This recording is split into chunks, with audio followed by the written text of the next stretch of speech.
মাত্র এক ক্লিকেই ফেসবুকের সকল ভিডিও ডাউনলোড করবেন। আমি সিস্টেমটা দেখে দিচ্ছি।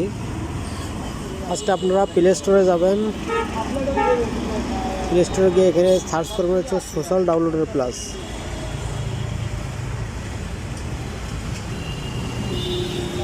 এই সোশ্যাল ডাউনলোডের প্লাস অ্যাপসটা ওপেন করবেন। এটা আমার নামানো হয়ে গেছে। নামানো হয়ে গেলে ফেসবুকে চলে যাবেন। ফেসবুকে যাওয়ার পর যে কোনো একটা ভিডিও, সাপোজ এই ভিডিওটা, যার শেয়ারে যাবেন, লিঙ্কটা কপি করবেন। হ্যাঁ, লিঙ্কটা কপি করে